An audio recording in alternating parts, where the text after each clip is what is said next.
Muito obrigado, presidente. Uma boa tarde ao senhor, boa tarde a todas as nossas vereadoras, aos vereadores, ao público que nos assiste e também ao público que nos ouve. Olha, desculpe a vereadora Estela, eu vou fazer apenas uma abordagem em relação a esse último assunto que a senhora tocou, mas eu prefiro que uma igreja reforme uma unidade de pronto atendimento, senão daqui a pouco nós vamos ter dono de biqueira reformando o UPA, porque o município dinheiro não tem. A saúde, ela tem um recurso destinado na ordem de 15%, né, assegurado por força de lei, e acaba consumindo em nosso município cerca de 27%. Então, eu acho que, independentemente de qual seja a origem do recurso, e aí a origem, pelo que eu estou vendo, é de uma igreja, embora não tenha nenhum vínculo com o responsável pela igreja, mas eu não vejo nenhum inconveniente em a igreja assumir a responsabilidade pela reforma de uma unidade de pronto atendimento. Haja vista que o município não dispõe desse recurso para uma reforma como se pretende fazer. O mecanismo que a igreja está usando para conseguir esse recurso talvez seja questionável em âmbito da igreja, né? Agora, a partir do instante em que a igreja toma essa decisão, com todo o respeito que tenho, eu não vejo nenhum inconveniente. O importante é que lá o local seja adequado, que tenha atendimento médico, como aconteceu nesse final de semana, né? A unidade de pronto atendimento, o vereador Borgo hoje me disse que lá no sábado tinham 3 médicos em tese que deveriam comparecer para uma escala de plantão e tinha um médico só, tinha uma médica só.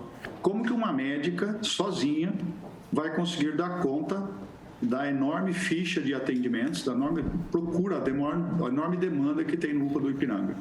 Então, esse contrato que hoje a Secretaria de Saúde tem com a FERSB é preciso ser revisto para que o município tenha a garantia que vai ter atendimento médico nas unidades de pronto atendimento, porque hoje as unidades de pronto atendimento dependem do voluntariado dos médicos contratados pela FERSB, e a FERSB contrata os médicos por meio de CNPJ, não é concurso público, então ele não tem compromisso de ir lá não.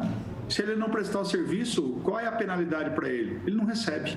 Agora, qual é a penalidade para o usuário quando o médico não comparece? Enorme, porque o atendimento deixa a desejar. Por falar em saúde... Primeiro, você me arruma uma parte aí? Desde que seja por 30 segundos. Não passará disso. Apenas corrigindo, eu não disse que era contra, mas eu disse que quando se cria uma arrecadação não limitada aos fiéis da igreja, mas aberta à municipalidade, né, e vinculada ao poder público, é algo que inspira cuidados. E de que valor nós estamos falando? Onde que está esse projeto? É isso que eu vou perguntar para o Executivo. Se a igreja quiser doar, qualquer igreja, qualquer entidade, qualquer empresa, não sou contra. Agora, tem uma arrecadação divulgada. Foi esse questionamento que eu apresentei. Você me honra com uma parte aí, vereador? É rapidinho. O senhor me honra com uma parte? É o Marcelo. Pois não, vereador. Pois não, Marcelo. Pois não. É que eu não estou visualizando. Agora sim. Pois não. Quero parabenizar o vereador, né, pela sua fala, e tem sim que defender a igreja pela iniciativa. Como o senhor disse, iniciativa privada, um órgão público, está sem dinheiro e não tenho porquê estar duvidando, né, da arrecadação. Até porque, se a vereadora convida a vereadora Estela e algum dia lá falar com o pastor William, apresento você, vereadora. Ele vai mostrar todos os projetos da igreja, todo o balanço da igreja, e na igreja ninguém obriga ninguém a dar nada. Isso é de bom coração. Eu só queria deixar bem claro isso daí, que realmente, se todas as igrejas fizessem um pouquinho a mais, com certeza a gente tinha uma sociedade melhor. Deus abençoe. Obrigado aí. Amém. Para você e para a Estela. Eu gostaria de tocar no segundo assunto, diz respeito à Coab. Eu falo da Coab em razão da ação de execução promovida pela Caixa Econômica Federal, bloqueando agora, né, 41 milhões de reais da companhia habitacional, da Coab, em razão de uma ação de execução. Só para que todos saibam, a Caixa Econômica Federal, ela discute uma dívida aí com a Coab já há anos e ganhou alguma dessas ações, né? Prosperou essas ações. E agora nós estamos numa fase de execução, na fase da cobrança. Aí quando vem na fase da cobrança, né, Gozado, o que eu acho estranho é que isso ficou adormecido por longos anos, enquanto o ex-presidente, né, o nosso querido e estimado, precioso e admirado, o Juninho, estava à frente da Coab, essas ações de execução, elas não se movimentavam. Nós vamos fazer um acordo, vamos fazer um acordozinho, vamos fazer um jeitinho, vamos dar um jeitinho aqui, vamos acertar. Enquanto estava sob o domínio do Rei Júnior, estava tudo bem.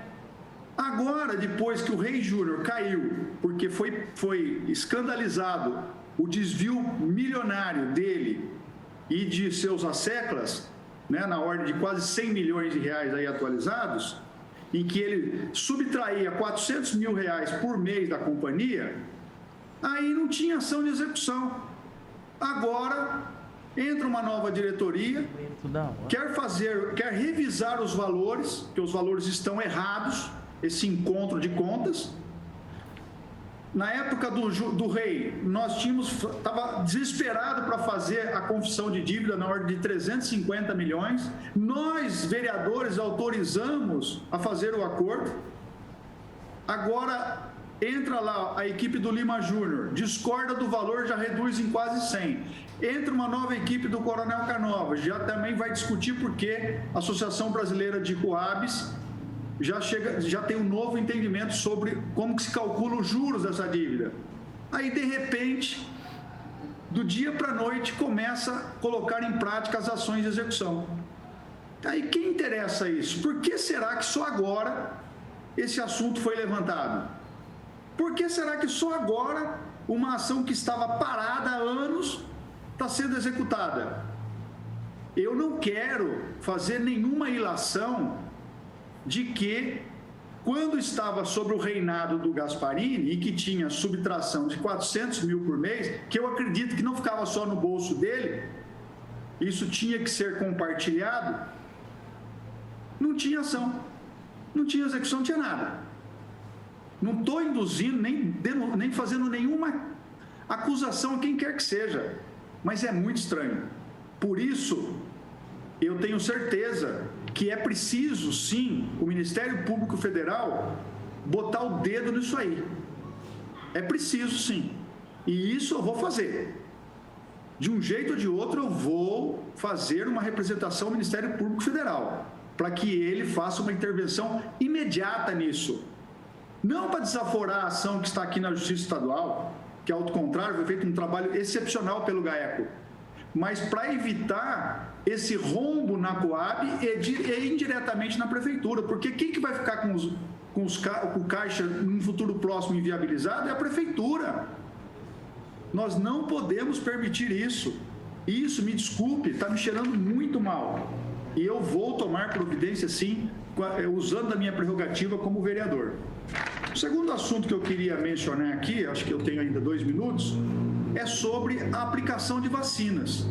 Esse final de semana eu vi que lá na cidade de Serrana, o resultado deu certo, e pelo menos a pesquisa mostra isso, que quando você tem 75% da população imunizada com a primeira e segunda doses, você tem um declínio absurdo em relação à contaminação e mortes de Covid. Então, significa, pelo menos no primeiro momento, nós temos apenas essa pesquisa em Serrana e uma pesquisa em andamento em Botucatu, que quando você tem uma imunização em massa da população, você tem resultados positivos. Senão, você tem que partir para outras medidas, como lockdown e tudo mais.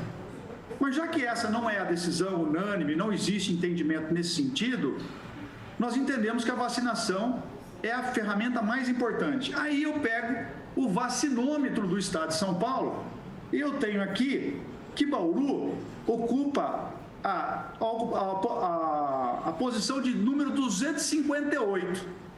Então, Bauru tem 379 mil habitantes, recebeu 187.514 doses e aplicou 154.153 doses, contando a primeira e a segunda dose.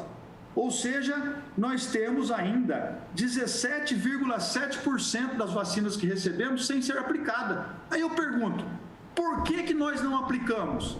Por que no final de semana não se aplica a vacina contra a Covid? A prioridade é o H1N1? Não, a prioridade é Covid, gente. Nós tínhamos que estar zerado, nós tínhamos que ser o primeiro do Estado. O primeiro do Estado. Não justifica. Se não tem braço, se não tem mão de obra, vamos solicitar às universidades para fazer o apoio. Nós temos universidades na área da saúde aqui, de monte em Bauru. O que nós não podemos é ter esse percentual de vacinas ociosas no nosso município.